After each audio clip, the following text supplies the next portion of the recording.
പണ്ട് പണ്ട് പണ്ട് ഒരു രാജ്യത്ത് സുഗുണൻ എന്നു പേരായ ഒരു രാജാവുണ്ടായിരുന്നു. അദ്ദേഹത്തിന് വളരെ മിടുക്കനായൊരു മന്ത്രിയും ഉണ്ടായിരുന്നു. മന്ത്രിയുടെ പേര് ധർമ്മശീലൻ എന്നായിരുന്നു. മന്ത്രിയുടെ സഹായത്തോടെ രാജാവ് വളരെ നന്നായിട്ട് രാജ്യഭരണം കൊണ്ടുപോവുകയായിരുന്നു. രാജാവിനും മന്ത്രിക്കും ഏകദേശം ഒരേ സമയത്താണ് മക്കളുണ്ടായത്. രാജാവിൻ്റെ മകൻ്റെ പേര് സുബുദ്ധി എന്നായിരുന്നു. അവൻ വളരെ മിടുക്കനായ നല്ലവനായ ഒരു കുട്ടിയായിരുന്നു. അതേസമയം മന്ത്രിയുടെ മകൻ്റെ പേര് ദുർബുദ്ധി എന്നായിരുന്നു. പേര് പോലെ തന്നെയായിരുന്നു അവൻ്റെ സ്വഭാവവും. നന്മയുടെ ഒരു കണിക പോലും അവനിലില്ല. മനുഷ്യരെ മാത്രമല്ല, മൃഗങ്ങളെയോ പക്ഷികളെയോ ഒക്കെ ഉപദ്രവിക്കുന്നതിലായിരുന്നു അവൻ്റെ വിനോദം. സുബുദ്ധിയും ദുർബുദ്ധിയും ഒരുമിച്ചാണ് വളർന്നു വന്നത്. അവരെ പരിചയപ്പെടുന്ന എല്ലാവർക്കും ഈ കുട്ടികൾ തമ്മിലുള്ള വ്യത്യാസം മനസ്സിലാവും. എപ്പോഴും സൗമ്യനാണ് സുബുദ്ധി. ദുർബുദ്ധിയാണെങ്കിൽ എല്ലാവരോടും വഴക്കിന് ചെല്ലും. സുബുദ്ധി നല്ല വാക്കുകൾ മാത്രം സംസാരിക്കുമ്പോൾ ദുർബുദ്ധിയുടെ വായിൽ നിന്ന് ചീത്ത വാക്കുകൾ മാത്രമേ പുറത്തു വരികയുള്ളൂ. മാതാപിതാക്കളോടോ ഗുരുജനങ്ങളോടോ ഒരു ബഹുമാനവും കാണിച്ചില്ല ദുർബുദ്ധി. സുബുദ്ധിയാണെങ്കിൽ എല്ലാവരോടും വളരെ വിനയത്തോടെ ഇടപെട്ടു. എന്തു ചെയ്താലും, അത് രാവിലെ എഴുന്നേൽക്കുമ്പോഴാണെങ്കിലും ഭക്ഷണം കഴിക്കുന്നതിന് മുമ്പാണെങ്കിലും ഉറങ്ങാൻ കിടക്കുമ്പോഴാണെങ്കിലും ഒക്കെ രാജകുമാരൻ ധർമ്മമേ ജയം എന്ന് മന്ത്രിച്ചു. എന്നാൽ മന്ത്രികുമാരൻ എപ്പോഴും മന്ത്രിച്ചിരുന്നത് അധർമ്മമേ ജയം എന്നായിരുന്നു.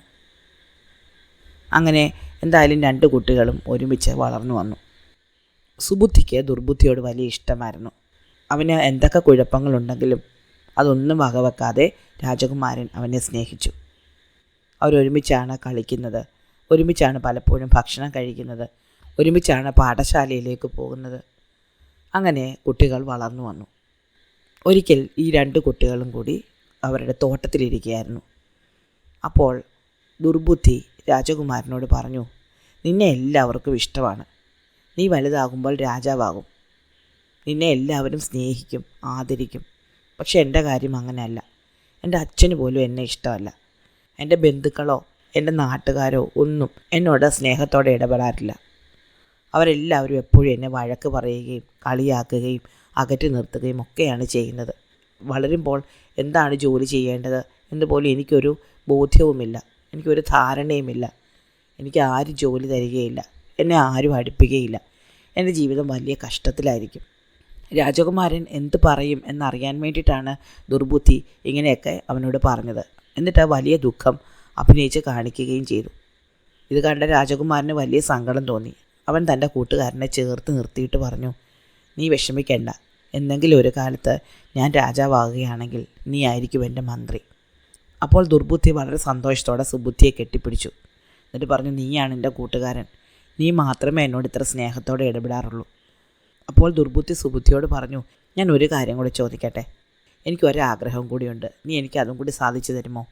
സുബുദ്ധി പറഞ്ഞു, അതിനെന്താ, എന്നോട് പറഞ്ഞോളൂ, ഞാൻ സാധിച്ചു തരാം. അപ്പോൾ ദുർബുദ്ധി പറഞ്ഞു, നീ താമസിക്കുന്നത് കൊട്ടാരത്തിലായിരിക്കുമല്ലോ. നീ വലുതാകുമ്പോൾ രാജാവിൻ്റെ ഉറക്കറയിലായിരിക്കും നീ ഉറങ്ങുന്നത്. ഒരു ദിവസം എനിക്ക് നിൻ്റെ മുറിയിൽ ഉറങ്ങാൻ അനുവാദം തരണം. ഒരു രാജാവിൻ്റെ കിടക്കയിൽ കിടന്ന് ഉറങ്ങാൻ എനിക്ക് വലിയ കൊതിയാണ്. ചെറിയ കുട്ടിയായ സുബുദ്ധി അതും സമ്മതിച്ചു. ഞാൻ വലുതായി രാജാവാകുമ്പോൾ എൻ്റെ മുറിയിൽ നിന്നെ ഒരു ദിവസം ഉറങ്ങാൻ അനുവദിക്കാം. അങ്ങനെ തൻ്റെ കൂട്ടുകാരൻ്റെ കയ്യിൽ നിന്ന് ദുർബുദ്ധി വളരെ കൗശലത്തോടെ 2 വാഗ്ദാനങ്ങൾ വാങ്ങി. കുട്ടികൾ വീണ്ടും വളർന്നു യുവാക്കന്മാരായി. ഒരിക്കൽ ഇവർ രണ്ടുപേരും കൂടി ചേർന്ന് കാട്ടിൽ വേട്ടയ്ക്ക് പോയി. കൂടെ കുറേ അനുചരന്മാരും ഉണ്ടായിരുന്നു. പക്ഷെ ഒരു മാനിന് പിന്നാലെ ഓടിയ രാജകുമാരനും മന്ത്രികുമാരനും കൂട്ടം തെറ്റി കാട്ടിനുള്ളിലേക്ക് പോയി. കുറേ ദൂരം ചെന്ന് കഴിഞ്ഞാണ് കൂട്ടം തെറ്റിപ്പോയി എന്നവർക്ക് മനസ്സിലായത്. കുറേ നേരം അവരെ നോക്കി നടന്ന് കാണാതായ ഭടന്മാർ തിരിച്ച് രാജകൊട്ടാരത്തിലേക്ക് ചെന്നിട്ട് രാജകുമാരനെയും മന്ത്രികുമാരനെയും കാണാനില്ല എന്നറിയിച്ചു. രാജാവും മന്ത്രിയും വിചാരിച്ചു, മുതിർന്ന കുട്ടികളല്ലേ, രാജകുമാരനും മന്ത്രികുമാരനുമല്ലേ, അവർക്ക് ആയോധന വിദ്യകളിലൊക്കെ ആവശ്യത്തിന് പ്രാവീണ്യമുള്ളവരാണ്, അവർ വഴി കണ്ടുപിടിച്ച് തിരിച്ചു പോന്നോളൂ. പക്ഷേ രാജകുമാരനും മന്ത്രികുമാരനുമാണെങ്കിൽ കാടിനുള്ളിലേക്ക് പോയി വഴി തെറ്റിപ്പോയി. ഉള്ളിലേക്ക് പോകും തോറും കാട് അവരെ കുഴപ്പിച്ചു. ഏത് വഴി തിരിഞ്ഞാലാണ് നാട്ടിലെത്തുക എന്ന് അവർക്ക് മനസ്സിലാവുന്നുണ്ടായിരുന്നില്ല. മാത്രമല്ല, അവർ രാവിലെ ഭക്ഷണം കഴിച്ചതാണ്. ഇപ്പോൾ വൈകിട്ടാകാറായി. വല്ലാതെ വിശക്കുന്നുമുണ്ട്. അങ്ങനെ കഴിക്കാൻ എന്തെങ്കിലും ഭക്ഷണം കിട്ടുമോ, കുറച്ച് വെള്ളം കുടിക്കാൻ കിട്ടുമോ എന്നന്വേഷിച്ച് അവർ കാട്ടിൽ അലഞ്ഞു നടന്നു. ദാഹം കൊണ്ട് തൊണ്ട പൊട്ടും പോലെ തോന്നി. അപ്പോഴാണ് കുറച്ച് ദൂരെ വെള്ളം ഒഴുകുന്ന ശബ്ദം കേട്ടത്. രണ്ടുപേരും കൂടെ കുതിരയെ അങ്ങോട്ട് പായിച്ചു. ചെന്ന് നോക്കുമ്പോൾ ഒരു ചെറിയ അരുവിയാണ്. അരുവിയുടെ കരയിൽ ഒരു ചെറിയ ക്ഷേത്രവുമുണ്ട്. ക്ഷേത്രം തുറന്നു കിടക്കുകയായിരുന്നു. രാജകുമാരനും മന്ത്രികുമാരനും കുതിരകളെ അവിടെ നിർത്തിയിട്ട് കുതിരപ്പുറത്ത് നിന്ന് താഴെ ഇറങ്ങി. രാജകുമാരന് വലിയ സന്തോഷം തോന്നി. അദ്ദേഹം മന്ത്രികുമാരനോട് പറഞ്ഞു, നോക്കൂ, ദൈവം എത്ര മഹാനാണ്. നാം ഇത്രയധികം അലഞ്ഞു നടന്നെങ്കിലും നമുക്ക് വെള്ളം കിട്ടിയല്ലോ. നല്ല തെളിഞ്ഞ ശുദ്ധമായ ജലമാണ്. നമുക്ക് ആദ്യം കുതിരകൾക്ക് വെള്ളം കൊടുക്കാം, അതിനുശേഷം നമുക്ക് കുടിക്കാം. ഈ കുതിരകൾ ഇത്ര നേരം നമ്മളെ താങ്ങി ഇത്ര ഓടിയതല്ലേ. മന്ത്രികുമാരൻ ഇതൊട്ടും ഇഷ്ടപ്പെട്ടില്ല എങ്കിലും അദ്ദേഹം ഒന്നും മിണ്ടിയില്ല. രാജകുമാരൻ കുതിരകളെ വെള്ളത്തിനടുത്തേക്ക് നയിച്ചു. അവയ്ക്ക് വെള്ളം കൊടുത്ത് മേയാൻ വിട്ടു. എന്നിട്ട് അവിടെ നിന്ന് വെള്ളം കുടിച്ചു. വെള്ളം കുടിക്കുന്നതിന് മുമ്പായിട്ട് രാജകുമാരൻ ധർമ്മമേ ജയം എന്ന് മന്ത്രിച്ചു. വെള്ളം കുടിച്ചു. നോക്കുമ്പോൾ മന്ത്രികുമാരൻ വെള്ളം കുടിക്കുന്നത് അധർമ്മമേ ജയം എന്ന് മന്ത്രിച്ചുകൊണ്ടാണ്. എന്തുകൊണ്ടോ അത്ര ദൂരം യാത്ര ചെയ്ത് ക്ഷീണിച്ച് വെള്ളം കിട്ടിയിട്ട് മന്ത്രികുമാരൻ ഇങ്ങനെ പറഞ്ഞത് രാജകുമാരൻ ഇഷ്ടപ്പെട്ടില്ല. സാധാരണ രാജകുമാരൻ അങ്ങനെ ദേഷ്യമൊന്നും വരാറില്ല. പക്ഷെ അന്ന് അദ്ദേഹത്തിന് വല്ലാതെ ദേഷ്യം വന്നു. പക്ഷേ അദ്ദേഹം ഒന്നും മിണ്ടിയില്ല. അവർ രണ്ടുപേരും കൂടി ആ ക്ഷേത്രത്തിനടുത്തേക്ക് ഒന്ന് വിശ്രമിക്കാം എന്ന് കരുതി പോയി. ക്ഷേത്രത്തിൻ്റെ മുന്നിൽ ഒരു തൂണിൽ ചാരി അവർ രണ്ടുപേരും ഇരുന്നു. കുറച്ചൊന്ന് ഉറങ്ങാം എന്നാണ് കരുതിയത്. ഉറങ്ങുന്നതിന് മുമ്പായിട്ട് രാജകുമാരൻ ധർമ്മമേ ജയം എന്ന് പറഞ്ഞു. ഇതേ സമയം തന്നെ മന്ത്രികുമാരൻ അധർമ്മമേ ജയം എന്നും പറഞ്ഞു. ഇത്തവണ രാജകുമാരന് സഹിച്ചില്ല. അദ്ദേഹം മന്ത്രികുമാരനോട് ചോദിച്ചു, നീ എത്ര ദുഷ്ടനാണ്. നീ എന്തിനാണ് എപ്പോഴും ഇങ്ങനെ അധർമ്മമേ ജയം എന്ന് പറയുന്നത്? അപ്പോൾ മന്ത്രികുമാരൻ ചോദിച്ചു, കാട്ടിൽ വഴി തെറ്റി അലഞ്ഞു തിരിഞ്ഞ് നടക്കുന്ന നമ്മൾ പിന്നല്ലാതെ എന്ത് പറയണം? അപ്പോൾ രാജകുമാരൻ ചോദിച്ചു, കാട്ടിൽ വഴി തെറ്റി അലഞ്ഞു തിരിഞ്ഞെങ്കിലും നമുക്ക് വഴി ദൈവം കാണിച്ചു തന്നുള്ളൂ. അദ്ദേഹത്തിന് നമ്മെപ്പറ്റി എന്തെങ്കിലും ഉദ്ദേശം കാണും. അതുകൊണ്ടാണ് നാം ഇങ്ങനെ കാട്ടിൽ അലയേണ്ടി വന്നത്. ദൈവം ചെയ്യുന്ന ഓരോന്നിനും ഓരോ കാരണങ്ങളുണ്ട്. പക്ഷെ നാം വിശന്ന് മരിക്കാനോ ദാഹിച്ച് മരിക്കാനോ ഒന്നും അദ്ദേഹം ഇടവരുത്തിയില്ലല്ലോ. നമുക്കിതാ ആവശ്യത്തിന് ശുദ്ധജലം കിട്ടി. രാത്രിയിൽ വിശ്രമിക്കാൻ ഒരിടം കിട്ടി. നേരം വെളുത്താൽ നമുക്ക് ഇവിടുന്ന് പോവുകയും ചെയ്യാം. അപ്പോൾ നമുക്ക് വഴിയും കണ്ടു കിട്ടും. മന്ത്രികുമാരൻ പറഞ്ഞു, നീ പറയുന്നത് വെറും മണ്ടത്തരമാണ്. ഒരിക്കലും അതൊന്നും സംഭവിക്കാൻ പോകുന്നില്ല. നാം ഈ കാട്ടിൽ അലഞ്ഞു തിരിഞ്ഞ് മരിക്കുകയുള്ളൂ. നിൻ്റെ ഭക്തി കൊണ്ടും നന്മ കൊണ്ടും ഈ ലോകത്ത് ഒരു പ്രയോജനവുമില്ല. പക്ഷേ രാജകുമാരൻ സമ്മതിച്ചില്ല. രാജകുമാരൻ പറഞ്ഞു, അങ്ങനെയല്ല. നന്മയും ഭക്തിയും ലോകത്ത് എന്നും ജയിക്കും. ധർമ്മമേ ഭൂമിയിൽ ജയിക്കാൻ പോകുന്നുള്ളൂ. മന്ത്രികുമാരൻ പറഞ്ഞു, അല്ല, ധർമ്മം ഒരിക്കലും ജയിക്കാൻ പോകുന്നില്ല. ധർമ്മം എപ്പോഴും നമ്മെ കഷ്ടതയിലേക്കാണ് കൊണ്ടുപോകാൻ പോകുന്നത്. ഇതും പറഞ്ഞ് രണ്ടുപേരും കൂടെ വഴക്കായി. ദുർബുദ്ധി തന്നോട് എതിർത്ത് ഇങ്ങനെയൊക്കെ സംസാരിക്കുമെന്ന് സുബുദ്ധി ഒരിക്കലും ചിന്തിച്ചതുപോലുമില്ല. അധികം വഴക്കിന് പോകണ്ട എന്ന് കരുതി സുബുദ്ധി പിന്നീട് മിണ്ടിയില്ലെങ്കിലും ദുർബുദ്ധി വീണ്ടും വഴക്ക് തുടർന്നു. ചാടി എഴുന്നേറ്റ് സുബുദ്ധിയുടെ നേരെ കുറേ ബഹളം വെച്ച ദുർബുദ്ധി ദേഷ്യം സഹിക്കാൻ വയ്യാതെ അവിടെ കിടന്നിരുന്ന ഒരു കമ്പെടുത്ത് സുബുദ്ധിയുടെ കണ്ണിലേക്ക് കുത്തിക്കയറ്റി. 2 കണ്ണുകളും കുത്തിപ്പൊട്ടിച്ചു. സുബുദ്ധിയുടെ കണ്ണിൽ നിന്നും ചോര ചീറ്റി തൻ്റെ മുഖത്ത് തെറിച്ചപ്പോഴാണ് താൻ ചെയ്ത പാതകത്തെപ്പറ്റി ദുർബുദ്ധിക്ക് ബോധ്യം വന്നത് തന്നെ. നോക്കുമ്പോൾ സുബുദ്ധിക്ക് ബോധമില്ല. ചോര വാർന്ന ഉടൻ തന്നെ രാജകുമാരൻ മരിച്ചു പോകും എന്ന് ദുർബുദ്ധിക്ക് മനസ്സിലായി. ഇനി അവിടെ നിന്നാൽ അപകടമാണ് എന്ന് മനസ്സിലാക്കിയ ദുർബുദ്ധി തൻ്റെ കുതിരപ്പുറത്ത് കയറി അവിടെ നിന്ന് അപ്പോൾ തന്നെ സ്ഥലം വിട്ടു. അപ്പോഴേക്കും നേരം ഇരുട്ടി. ക്ഷേത്രത്തിൽ ഒരു വനദേവതയായിരുന്നു വസിച്ചിരുന്നത്. വനദേവത പകൽ സമയത്ത് കാട്ടിലൊന്ന് ചുറ്റാൻ പോയതായിരുന്നു. ദേവി തിരിച്ചു വന്ന സമയത്താണ് തൻ്റെ നടയിൽ 2 കണ്ണുകളിൽ നിന്നും ചോര വാർന്ന് സുമുഖനായ ഒരു ചെറുപ്പക്കാരൻ കിടക്കുന്നത് കണ്ടത്. ബോധമുണ്ടായിരുന്നില്ല. ദേവി അവിടെ ഇരുന്ന് അവനെ തൻ്റെ മടിയിലെടുത്ത് കിടത്തി കണ്ണുകളിൽ പതുക്കെ തലോടി. അതോടെ സുബുദ്ധിയുടെ കണ്ണിന് കാഴ്ച തിരിച്ചു കിട്ടി. സുബുദ്ധി കണ്ണു തുറക്കുമ്പോൾ ഒരു ദേവിയുടെ വളരെ ദിവ്യയായ ഒരു രൂപത്തിൻ്റെ മടിയിലാണ് താൻ കിടക്കുന്നത്. അവൻ ചാടി എഴുന്നേറ്റ് ദേവിയുടെ കാലുകളിൽ വീണു. അമ്മ, എന്നെ രക്ഷിക്കണം. എന്നെ അങ്ങയുടെ ദാസനായിട്ട് സ്വീകരിക്കണം. അവിടുന്നാണ് എൻ്റെ കണ്ണുകളുടെ കാഴ്ച തിരിച്ചു തന്നത്. അതുകൊണ്ട് ഈ ക്ഷേത്രത്തിൽ താമസിച്ച് അവിടുത്തെ സേവിക്കാൻ എനിക്ക് അനുവാദം തരണം. ദേവിക്ക് വലിയ സന്തോഷമായി. അങ്ങനെ സുബുദ്ധി ആ ക്ഷേത്രത്തിൽ താമസമായി. ക്ഷേത്രം വൃത്തിയാക്കുക, പൂജാപുഷ്പങ്ങൾ പറിക്കുക തുടങ്ങിയ കാര്യങ്ങൾ ചെയ്തുകൊണ്ട് വളരെ സന്തോഷത്തോടെ സുബുദ്ധി അവിടെ താമസിച്ചു. അവൻ്റെ പെരുമാറ്റത്തിൽ ദേവിക്ക് വലിയ സന്തോഷവുമായി. കുറച്ച് ദിവസങ്ങൾക്ക് ശേഷം ദേവി അവനോട് പറഞ്ഞു, ഇപ്പോൾ നിൻ്റെ ആരോഗ്യം വീണ്ടും കിട്ടി, നിനക്കിനി നിൻ്റെ നാട്ടിലേക്ക് തിരിച്ചു പോകാം.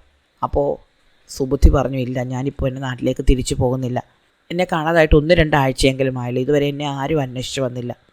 അതുകൊണ്ട് ഞാൻ കുറച്ച് കാലത്തേക്ക് അങ്ങോട്ടേക്ക് തിരിച്ചു പോകുന്നില്ല എന്ന് തീരുമാനിച്ചു. മാത്രമല്ല, ഈ കാട്ടിൽ അമ്മയെ സേവിച്ച് കഴിയുന്നതിൽ എനിക്ക് വലിയ സന്തോഷം തോന്നുന്നു. കുറച്ച് കാലം കൂടി ഇവിടെ നിൽക്കാൻ അവിടുന്ന് എന്നെ അനുവദിക്കണം. ദേവ് പറഞ്ഞു, ശരി, പക്ഷേ ഇനി ഒരു തവണ കൂടി ഞാൻ നിന്നോട് പോകാൻ പറഞ്ഞാൽ നീ പോയേ തീരൂ. സുബുദ്ധി സമ്മതിച്ചു. സുബുദ്ധിയുടെ കണ്ണ് കുത്തിപ്പൊട്ടിച്ചിട്ട് അവിടുന്ന് ഓടി രക്ഷപ്പെട്ട ദുർബുദ്ധിയാണെങ്കിൽ കാട്ടിൽ കുറേ അലഞ്ഞെങ്കിലും കുറച്ച് ദിവസങ്ങൾക്കുള്ളിൽ നാട്ടിലേക്കുള്ള വഴി കണ്ടുപിടിച്ചു. ദുർബുദ്ധി തനിച്ച് തിരിച്ചു വരുന്നത് കണ്ടപ്പോഴേ ധർമ്മശീലൻ എന്ന മന്ത്രിക്ക് കാര്യം പിടികിട്ടി.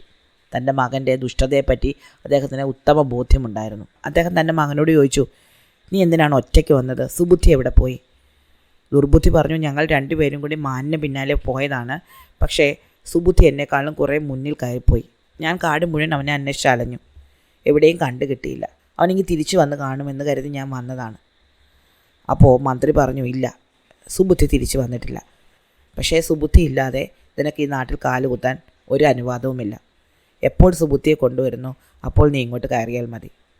ഇതും പറഞ്ഞുകൊണ്ട് മന്ത്രി അപ്പോൾ തന്നെ മകനെ ആ നാട്ടിൽ നിന്ന് പുറത്താക്കി. എങ്ങോട്ട് പോകണം എന്ന് ഒരു ലക്ഷ്യവുമില്ലാതെ ദുർബുദ്ധി ആ നാട് വിട്ട് യാത്രയായി. അങ്ങനെ കുറേ കാലം കഴിഞ്ഞു. ഒരിക്കൽ വനദേവത തൻ്റെ സേവകനായ സുബുദ്ധിയെ വിളിച്ചു. എന്നിട്ട് പറഞ്ഞു, മകനെ, ഇത്തവണ ഞാൻ നിന്നോട് പോകാൻ പറഞ്ഞാൽ നീ പോയേ തീരൂ. ഞാൻ നിന്നോട് നേരത്തെ അങ്ങനെയാണ് പറഞ്ഞിട്ടുള്ളത്. ഈ കാടിൻ്റെ മറുവശത്ത് ഒരു രാജ്യമുണ്ട്. കാവേരി എന്നാണ് ആ രാജ്യത്തിൻ്റെ പേര്. അവിടുത്തെ രാജാവ് എൻ്റെ വലിയ ഭക്തനാണ്. വർഷത്തിലൊരിക്കൽ അദ്ദേഹം എന്നെ തൊഴാൻ വരും. പക്ഷേ കഴിഞ്ഞ വർഷം അദ്ദേഹം എന്നെ തൊഴാൻ ഈ കാട്ടിൽ വന്നില്ല. അദ്ദേഹം എൻ്റെ കാര്യം മറന്നുപോയി. എനിക്ക് ഇത് വലിയ വിഷമം ഉണ്ടാക്കി. അതുകൊണ്ട് ഞാൻ അദ്ദേഹത്തിൻ്റെ നാട്ടിൽ വസൂരി പരത്തി. ഒരുപാട് ആൾക്കാർക്ക് വസൂരി രോഗം വന്നു. കൂട്ടത്തിൽ രാജകുമാരിക്കും വന്നു. രാജകുമാരിയുടെ രോഗം കുറച്ച് മൂർച്ഛിച്ചു. അവളുടെ 2 കണ്ണുകളും നഷ്ടമായിപ്പോയി. അതോടെ രാജാവ് വലിയ ദുഃഖിതനായി. അദ്ദേഹം ഒരുപാട് വൈദ്യന്മാരെ വരുത്തി ചികിത്സിച്ചെങ്കിലും രാജകുമാരിയുടെ കണ്ണിൻ്റെ കാഴ്ച തിരിച്ചു കിട്ടിയിട്ടില്ല. അദ്ദേഹം ഇപ്പോൾ ഒരു വിളംബരം പുറപ്പെടുവിച്ചിട്ടുണ്ട്. അതിൻ പ്രകാരം ആരാണോ രാജകുമാരിയുടെ കണ്ണിൻ്റെ കാഴ്ച തിരിച്ചു കൊടുക്കുന്നത് അവരെ അദ്ദേഹം രാജകുമാരിക്ക് വിവാഹം കഴിച്ചു കൊടുക്കും. നീ അങ്ങോട്ടേക്ക് പോകണം. ഞാൻ നിനക്കൊരു മരുന്ന് തന്നു വിടാം. നീ അത് രാജകുമാരിയുടെ കണ്ണിൽ 3 ദിവസം പുരട്ടിയാൽ മതി. അവളുടെ കണ്ണിന് കാഴ്ച തിരിച്ചു കിട്ടും. അങ്ങനെ നീ രാജകുമാരിയെ വിവാഹം കഴിച്ച് ആ രാജ്യത്ത് താമസമാക്കണം. ഭാവിയിൽ നീ അവിടുത്തെ രാജാവായിത്തീരും. ആ ക്ഷേത്രം വിട്ട് പോകാൻ സുബുദ്ധിക്ക് ഒട്ടും ഇഷ്ടമുണ്ടായിരുന്നില്ല. പക്ഷേ ഇനി ഒരിക്കൽ കൂടി മറുത്തു പറയാൻ പറ്റില്ല എന്നതുകൊണ്ട് ദേവി പറയുന്ന അനുസരിച്ച് കാവേരി എന്ന രാജ്യത്തേക്ക് പോകാൻ സുബുദ്ധി തീരുമാനിച്ചു. അങ്ങനെ സുബുദ്ധി ആ കാട് വിട്ട് തൻ്റെ കുതിരപ്പുറത്ത് കയറി കാവേരി എന്ന രാജ്യത്ത് ചെന്നു. രാജാവ് കൊട്ടാരത്തിന് മുന്നിൽ വലിയൊരു മണി തൂക്കിയിട്ടിട്ടുണ്ടായിരുന്നു. രാജകുമാരിയെ ചികിത്സിക്കാൻ തയ്യാറായി വരുന്ന ആൾക്കാർ ആ മണി അടിക്കണം എന്നായിരുന്നു നിബന്ധന. സുബുദ്ധി ചെന്ന് മണിയടിച്ചു. രാജകൊട്ടാരത്തിൻ്റെ വാതിലുടൻ തന്നെ തുറക്കപ്പെട്ടു. സുബുദ്ധി രാജാവിൻ്റെ മുന്നിൽ ഹാജരാക്കപ്പെട്ടു. താൻ രാജകുമാരിയെ ചികിത്സിക്കാൻ വന്നതാണ് എന്ന് സുബുദ്ധി പറഞ്ഞു. രാജാവിന് വലിയ സന്തോഷമായി. അദ്ദേഹം അവനെ രാജകുമാരിയെ ചികിത്സിക്കാൻ അനുവദിച്ചു. 3 ദിവസം കൊണ്ട് രാജകുമാരിയുടെ കണ്ണിൻ്റെ കാഴ്ച തിരിച്ചു കിട്ടുകയും ചെയ്തു. വിവാഹം കഴിച്ചു കൊടുക്കുന്നതിന് മുമ്പായിട്ട് അവൻ്റെ പേരെന്താണ്, നാടെന്താണ് എന്നൊക്കെ രാജാവ് ചോദിച്ചിരുന്നു. തൻ്റെ സുഹൃത്ത് തന്നെ ചതിച്ച് കാട്ടിൽ ഉപേക്ഷിച്ച കഥ രാജാവിനോട് പറയാൻ സുബുദ്ധിക്ക് ഇഷ്ടമുണ്ടായിരുന്നില്ല. അതുകൊണ്ട് താനൊരു രാജകുമാരനാണ്, നാട് വിട്ടു പോകുന്നതാണ് എന്ന് മാത്രമേ സുബുദ്ധി അദ്ദേഹത്തോട് പറഞ്ഞുള്ളൂ. രാജാവിനാണെങ്കിൽ വിളംബരം പുറപ്പെടുവിച്ചത് മുതൽ ഒരു ചെറിയ ദുഃഖമുണ്ടായിരുന്നു.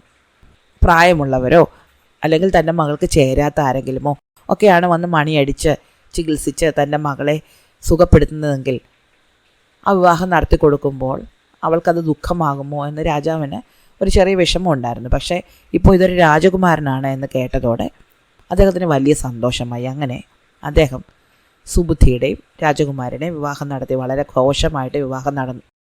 വിവാഹം കഴിഞ്ഞ ആദ്യത്തെ കുറേ കാലത്തേക്ക് രാജാവ് തന്നെയായിരുന്നു ഭരിച്ചിരുന്നത്. സുബുദ്ധി അദ്ദേഹത്തെ സഹായിക്കുകയായിരുന്നു. സുബുദ്ധിയുടെ പെരുമാറ്റവും അവൻ്റെ നന്മയും രാജാവിനെ ആകർഷിച്ചു. ഇവൻ തനിക്ക് പറ്റിയ ഒരു പിൻഗാമിയാണ് എന്ന് മനസ്സിലാക്കിയ രാജാവ് രാജകാര്യങ്ങളിൽ നിന്നൊക്കെ വിരമിച്ചിട്ട് രാജഭരണം സുബുദ്ധിയെ ഏൽപ്പിച്ചു. അദ്ദേഹം തൊട്ടടുത്തുള്ള മറ്റൊരു കൊട്ടാരത്തിലേക്ക് താമസം മാറുകയും അവിടെ വിശ്രമിച്ചുകൊണ്ട് രാജഭരണത്തിൻ്റെ മേൽനോട്ടം വഹിക്കുകയും ചെയ്തു. എല്ലാ ദിവസവും സുബുദ്ധി തൻ്റെ അമ്മായി അച്ഛനെ പോയി കാണുകയും രാജ്യകാര്യങ്ങൾ ചർച്ച ചെയ്യുകയും തീരുമാനങ്ങൾ എടുക്കുകയും ചെയ്യുമായിരുന്നു. അങ്ങനെ വളരെ നന്നായിട്ട് കാര്യങ്ങൾ മുന്നോട്ട് പോയി. ഒരു ദിവസം സുബുദ്ധി തൻ്റെ കൊട്ടാരത്തിൻ്റെ മട്ടുപ്പാവിലിരിക്കുകയായിരുന്നു. മട്ടുപ്പാവിന് താഴെ ഒരു തെരുവുണ്ടായിരുന്നു. തെരുവിൽ തിരക്കും അതുവഴി പോകുന്ന ആൾക്കാരെയും ഒക്കെ നോക്കി സുബുദ്ധി അങ്ങനെ ഇരിക്കുമ്പോൾ തനിക്ക് കണ്ട് പരിചയമുള്ള ഒരാൾ ആ തെരുവിൽ ഭിക്ഷ യാചിക്കുന്നത് കണ്ടു. വളരെ ക്ഷീണിതനായ ഒരാൾ, മുഖമൊക്കെ കറുത്ത് കരിവാളിച്ചിരിക്കുന്നു, മുടിയൊക്കെ ജട പിടിച്ചിരിക്കുന്നു. നല്ല പരിചയം. പക്ഷേ സൂക്ഷിച്ച് നോക്കുമ്പോൾ അത് ദുർബുദ്ധിയാണോ എന്ന് സുബുദ്ധിക്ക് സംശയം തോന്നി. സുബുദ്ധി തൻ്റെ ഭടന്മാരോട് താഴെ യാചിക്കുന്ന ആളെ മുകളിലേക്ക് വിളിച്ചുകൊണ്ട് വരാൻ പറഞ്ഞു വിട്ടു. സേവകന്മാർ പോയി അയാളെ കൊട്ടാരത്തിൻ്റെ മുകളിലത്തെ നിലയിലേക്ക് മട്ടുപ്പാവിലേക്ക് വിളിച്ചുകൊണ്ട് വന്നു. സുബുദ്ധി സൂക്ഷിച്ച് നോക്കി. അതെ, അത് ദുർബുദ്ധി തന്നെയായിരുന്നു. സുബുദ്ധി പഴയ ദേഷ്യമൊന്നും മനസ്സിൽ വെച്ചിരുന്നില്ല. തൻ്റെ പ്രിയപ്പെട്ട കൂട്ടുകാരനെ കണ്ടതും അദ്ദേഹം ഓടിച്ചെന്ന് കെട്ടിപ്പിടിച്ചു. നിനക്ക് എന്തു പറ്റി? നിൻ്റെ മുഖം എന്താണ് ഇങ്ങനെ കറുത്തിരിക്കുന്നത്? നിനക്ക് എന്താണ് ഇത്ര ക്ഷീണം എന്ന് ചോദിച്ചു. ദുർബുദ്ധി പറഞ്ഞു, എനിക്കെന്ത് അബദ്ധം പറ്റിപ്പോയി. ഞാൻ അറിയാതെ നിൻ്റെ കണ്ണ് കുത്തിപ്പൊട്ടിച്ചിട്ട് നീ മരിച്ചുപോയി എന്ന് പേടിച്ച് തിരിച്ച് നമ്മുടെ രാജ്യത്തേക്ക് ചെന്നപ്പോൾ എന്നെ അവിടുന്ന് പുറത്താക്കി. നീ ഇല്ലാതെ അങ്ങോട്ട് ചെല്ലണ്ട എന്നാണ് എല്ലാവരും എന്നോട് പറഞ്ഞത്. നീ മരിച്ചു പോയെന്നാണ് ഞാൻ വിചാരിച്ചത്. എനിക്ക് ആ ദുഃഖം സഹിക്കാൻ പറ്റിയില്ല. അതുകൊണ്ട് ഞാൻ പിന്നീട് ജോലിക്കൊന്നും പോയില്ല. ഞാൻ ഭിക്ഷ യാചിച്ച് തെരുവുകളിൽ നിന്ന് തെരുവുകളിലേക്ക് അലയുകയാണ്. എനിക്ക് അത്രയ്ക്ക് കുറ്റബോധമുണ്ട്. വെയിൽ കൊണ്ടാണ് എൻ്റെ മുഖം ഇങ്ങനെ കരുവാളിച്ചത്. നല്ല ഭക്ഷണം കിട്ടിയിട്ട് എത്ര കാലമായി. എനിക്ക് വീടില്ല, നാടില്ല, ബന്ധുക്കളില്ല, ആരുമില്ല. അപ്പോൾ സുബുദ്ധി പറഞ്ഞു, നിനക്ക് ഞാനുണ്ടല്ലോ. എല്ലാ കാലത്തും നിൻ്റെ കൂടെ ഞാനുണ്ടായിരുന്നു. ഞാൻ നിനക്ക് പണ്ട് വാക്ക് തന്നിട്ടുള്ളതാണ്, നിന്നെ ഞാൻ എൻ്റെ മന്ത്രിയാക്കുമെന്ന്. ഞാൻ ആ വാക്ക് പാലിക്കുകയാണ്. ഇനി മുതൽ നീയാണ് എൻ്റെ മന്ത്രി. ഉടൻ തന്നെ ദുർബുദ്ധിയെ കൊണ്ടുപോയി കുളിപ്പിച്ച് നല്ല വസ്ത്രങ്ങൾ ധരിപ്പിച്ച് നല്ല ഭക്ഷണം കൊടുത്തു കൊണ്ടുവരാൻ സുബുദ്ധി തൻ്റെ സേവകരോട് പറഞ്ഞു. അങ്ങനെ ദുർബുദ്ധി ആ കൊട്ടാരത്തിൽ താമസമായി സുബുദ്ധിയോടൊപ്പം. അവനാണ് ഇപ്പോൾ സുബുദ്ധിയുടെ മന്ത്രി. സുബുദ്ധി എല്ലാ കാര്യങ്ങളും ദുർബുദ്ധിയോട് പറയും. മാത്രമല്ല പലപ്പോഴും തൻ്റെ അമ്മായിയച്ഛൻ്റെ കൊട്ടാരത്തിലേക്ക് രാജകാര്യങ്ങൾ സംസാരിക്കാൻ പോകുമ്പോൾ അദ്ദേഹം ദുർബുദ്ധിയും കൂടെ കൂട്ടുമായിരുന്നു. അങ്ങനെ ദുർബുദ്ധി ഈ അമ്മായിയച്ഛനുമായിട്ട് നല്ല കൂട്ടായി. മാത്രമല്ല പകൽ സമയങ്ങളിൽ സമയം കിട്ടുമ്പോഴൊക്കെ ദുർബുദ്ധി അവിടെ പോയിരുന്ന് അദ്ദേഹത്തോട് സംസാരിക്കുകയും അദ്ദേഹത്തോടൊപ്പം ചൂത് കളിക്കുകയും ഒക്കെ ചെയ്തു തുടങ്ങി. താൻ സഞ്ചരിച്ച നാടുകളിലെ വിശേഷങ്ങളൊക്കെ ദുർബുദ്ധി ഈ വൃദ്ധനായ രാജാവിനെ പറഞ്ഞു കേൾപ്പിച്ചു. രാജാവിനാണെങ്കിൽ ദുർബുദ്ധിയുടെ വിശേഷങ്ങൾ കേൾക്കുന്നത് വലിയ സന്തോഷവുമായിരുന്നു. പക്ഷേ എല്ലാ ദിവസവും രാജാവിൻ്റെ അടുത്ത് നിന്ന് പോരാൻ നേരത്ത് ദുർബുദ്ധി ഒന്ന് തിരിഞ്ഞു നിന്നിട്ട് എന്തോ പറയാനായെന്നതുപോലെ കാണിക്കും. എന്നിട്ട് ഒന്നും പറയാതെ തിരിച്ചു പോകും. അപ്പോൾ രാജാവ് ചോദിക്കും, എന്താ ദുർബുദ്ധി, നിനക്ക് എന്തെങ്കിലും എന്നോട് പറയാനുണ്ടോ? അപ്പോൾ ദുർബുദ്ധി പറയും, ഉണ്ട്, പക്ഷെ ഞാൻ പിന്നെ പറയാം. എല്ലാ ദിവസവും ഇതിങ്ങനെ ആവർത്തിച്ചു. രാജാവിൻ്റെ അടുത്ത് നിന്ന് പോരാൻ നേരത്ത് ദുർബുദ്ധി എന്തോ പറയാനായും എന്നിട്ട് പറയാതെ തിരിച്ചു പോരും. അപ്പോഴെല്ലാം രാജാവ് ചോദിക്കും, എന്തെങ്കിലും പറയാനുണ്ടോ? അപ്പോൾ ദുർബുദ്ധി പറയും, ഉണ്ട്, പക്ഷെ പിന്നെ പറയാം. ഇത് രാജാവിന് വലിയ മടുപ്പുളവാക്കി. എന്തോ പറയാനുണ്ടായിരുന്നിട്ട് എന്താണ് ഇങ്ങനെ പറയാതെ പോകുന്നത്? ഒരു ദിവസം അദ്ദേഹം ദുർബുദ്ധിയെ തടഞ്ഞു നിർത്തിയിട്ട് പറഞ്ഞു, നിനക്ക് എന്താണ് പറയാനുള്ളത് എന്ന് എന്നോട് പറഞ്ഞിട്ട് നീ ഇന്ന് പോയാൽ മതി. അപ്പോൾ ദുർബുദ്ധി പറഞ്ഞു, ഞാനത് അങ്ങോട്ട് എങ്ങനെ പറയും? അപ്പോൾ രാജാവ് പറഞ്ഞു, നീ വിഷമിക്കേണ്ട, നീ എന്താണെങ്കിലും എന്നോട് പറഞ്ഞോളൂ. അപ്പോൾ ദുർബുദ്ധി പറഞ്ഞു, അങ്ങ് വിചാരിക്കുന്നത് പോലെ സുബുദ്ധി അത്ര നല്ലവനൊന്നുമല്ല. സുബുദ്ധിയുടെ അമ്മ കൊട്ടാരത്തിലെ ജോലിക്കാരിയാണ്. അവൻ ഒരു യഥാർത്ഥ രാജകുമാരനൊന്നുമല്ല. മാത്രമല്ല അവൻ കൊട്ടാരത്തിൽ വലിയ വികൃതിയായിരുന്നു. ഒരുപാട് കള്ളത്തരങ്ങൾ ചെയ്തിട്ടുണ്ട്. അങ്ങനെ അവനെ അവിടെ നിന്ന് നാട് കടത്തിയതാണ്. രാജകുമാരിയുടെ കണ്ണിന് കാഴ്ച നൽകാനുള്ള മരുന്ന് അവൻ എവിടെന്നെങ്കിലും മോഷ്ടിച്ചതായിരിക്കും. അല്ലാതെ അവന് വൈദ്യമൊന്നും അറിഞ്ഞുകൂടാ. അവനൊന്നും അറിഞ്ഞുകൂടാ. നല്ലവനായി അഭിനയിച്ച് മറ്റുള്ളവരെ പറ്റിക്കാൻ അവന് വലിയ മിടുക്കാണ്. ഇതൊക്കെ അങ്ങയോട് എങ്ങനെ പറയും എന്നറിയാതെ ഞാൻ വിഷമിച്ചിരിക്കുകയായിരുന്നു. ഇതൊക്കെ കേട്ട രാജാവിന് വലിയ വിഷമമായിപ്പോയി. അദ്ദേഹം ഒരിക്കലും സുബുദ്ധിയെപ്പറ്റി അങ്ങനെയൊന്നും വിചാരിച്ചിട്ടേ ഉണ്ടായിരുന്നില്ല. ദുർബുദ്ധി ഇതെല്ലാം പറഞ്ഞിട്ട് അങ്ങ് പോയി. പക്ഷെ രാജാവിന് ഉറക്കമില്ലാതായി. അദ്ദേഹത്തിന് ചിന്തിച്ചിട്ട് ഒരു സമാധാനവും കിട്ടിയില്ല. വളരെ നല്ലവനാണ് എന്ന് കരുതി തൻ്റെ മകളെ വിവാഹം കഴിച്ചു കൊടുത്തതാണ്. ഇത്ര കാലവും തന്നോട് വളരെ മര്യാദയോടെ ഇടപെട്ടിട്ടുള്ളൂ. പക്ഷേ ദുർബുദ്ധിയെ അവിശ്വസിക്കാനും വയ്യ. ദുർബുദ്ധിയുടെ വാക്കുകൾ അത്ര തേനൂറുന്നവയായിരുന്നു. അതുകൊണ്ട് തന്നെ അയാൾ പറയുന്നത് തെറ്റാണ് എന്ന് രാജാവിന് തോന്നിയതേയില്ല. ചിന്തയുടെ അവസാനം രാജാവ് തൻ്റെ വളരെ വിശ്വസ്തനായ ഒരു സേവകനെ വിളിച്ചു. എന്നിട്ട് പറഞ്ഞു, ഇന്ന് രാത്രി നീ രാജകൊട്ടാരത്തിലേക്ക് ചെല്ലണം. എന്നിട്ട് എൻ്റെ മരുമകൻ ഉറങ്ങിക്കിടക്കുമ്പോൾ അകത്ത് കയറി അവനെ വെട്ടിക്കൊലപ്പെടുത്തണം. ഇങ്ങനെ ചതിയനായ ഒരാൾ നമ്മുടെ കൊട്ടാരത്തിൽ വേണ്ട. ആ ഭടനാണെങ്കിൽ കേട്ടപ്പോൾ വലിയ വിഷമം തോന്നിയെങ്കിലും രാജാവ് പറഞ്ഞതുകൊണ്ട് അനുസരിക്കാതെ തരമില്ലല്ലോ. അങ്ങനെ അയാളൊരു വാളുമായിട്ട് രാജകൊട്ടാരത്തിലേക്ക് തിരിച്ചു. ഈ സമയത്ത് സുബുദ്ധി തൻ്റെ പ്രിയ സുഹൃത്തായ ദുർബുദ്ധിയെ വിളിച്ചു. എന്നിട്ട് പറഞ്ഞു, നീ എന്നോട് പണ്ട് 2 വാഗ്ദാനങ്ങൾ വാങ്ങിയിരുന്നു. ഒന്ന്, നീ എൻ്റെ മന്ത്രിയായിത്തീരുമെന്നായിരുന്നു. രണ്ടാമത്തത്, നീ എൻ്റെ മുറിയിൽ ഒരു ദിവസം ഉറങ്ങുമെന്നായിരുന്നു. ഇന്ന് നീ എൻ്റെ മുറിയിൽ ഉറങ്ങിക്കോളൂ. ദുർബുദ്ധിക്ക് ഇത് കേട്ട് വലിയ സന്തോഷമായി. ഒരു ദിവസം രാജാവിൻ്റെ മുറിയിൽ ഉറങ്ങാൻ കിട്ടുന്നതല്ലേ, ഇന്ന് അങ്ങനെ ഉറങ്ങിക്കളയാം എന്ന് കരുതി അന്ന് ദുർബുദ്ധി സുബുദ്ധിയുടെ മുറിയിലാണ് ഉറങ്ങിയത്. അന്ന് രാത്രി രാജാവിൻ്റെ സേവകൻ ഊരിപ്പിടിച്ച വാളുമായിട്ട് ആ മുറിയിൽ കടന്ന് രാജാവാണെന്ന് കരുതി ദുർബുദ്ധിയെ വെട്ടിക്കൊലപ്പെടുത്തി. രാജാവിനാണെങ്കിൽ രാത്രി ഉറക്കം വന്നതേയില്ല. അദ്ദേഹം വീണ്ടും വീണ്ടും തൻ്റെ പ്രവൃത്തിയെപ്പറ്റി ആലോചിച്ചു.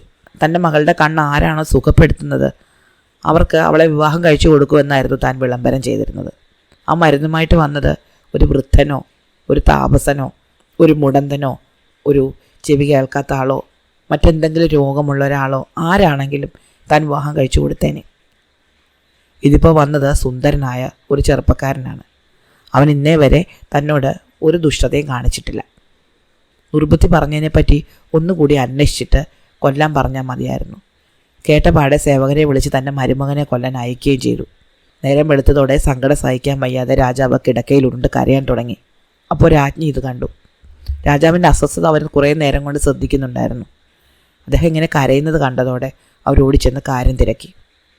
രാജാവ് നടന്ന കാര്യങ്ങളെല്ലാം രാജ്ഞിയോട് പറഞ്ഞു. രാജ്ഞി ഉടൻ തന്നെ സുബുദ്ധിയുടെ കൊട്ടാരത്തിലേക്ക് പോയി. ചെന്നപ്പോൾ സുബുദ്ധിയുണ്ട്, തോട്ടത്തിൽ ഉലാത്തുന്നുണ്ട്, ഒപ്പം തങ്ങളുടെ മകളുമുണ്ട്. അവരൊരുമിച്ച് നടന്ന് തമാശകൾ പറഞ്ഞ് ചിരിക്കുകയായിരുന്നു. രാജ്ഞി ഓടിച്ചെന്ന് രാജാവ് പറഞ്ഞ കാര്യങ്ങളൊക്കെ സുബുദ്ധിയോട് പറഞ്ഞു. സുബുദ്ധി അത്ഭുതപ്പെട്ടു പോയി. തൻ്റെ സുഹൃത്ത് തന്നോട് ഇങ്ങനെ ഒരു ചതി ചെയ്യും എന്ന് ഒരിക്കലും സുബുദ്ധി കരുതിയിരുന്നില്ല. അദ്ദേഹം ഉടൻ തന്നെ തൻ്റെ ഉറക്കറയിലേക്ക് ചെന്നപ്പോൾ അവിടെ വെട്ടേറ്റ് മരിച്ചു കിടക്കുന്ന തൻ്റെ സുഹൃത്തിനെ കണ്ടു. ധർമ്മം എന്നും ജയിക്കും എന്ന് അദ്ദേഹത്തിന് ബോധ്യമായി. ഈ കഥകളൊക്കെ അറിഞ്ഞ സുഗുണ രാജാവും ധർമ്മശീലനും സുബുദ്ധിയെ കാണാൻ ആ കൊട്ടാരത്തിലെത്തി. ദുർബുദ്ധിയുടെ മരണത്തിൽ ഒരാൾക്ക് പോലും ഒരു ദുഃഖവും തോന്നിയില്ല. അധർമ്മം ഒരിക്കലും ജയിക്കുകയില്ല എന്നും ധർമ്മം എന്നും ജയിക്കുമെന്നും ഇവരുടെ കഥ ലോകത്തിന് പറഞ്ഞു കൊടുത്തു. ഇഷ്ടമായോ കഥ? അടുത്ത കഥ അടുത്ത ദിവസം.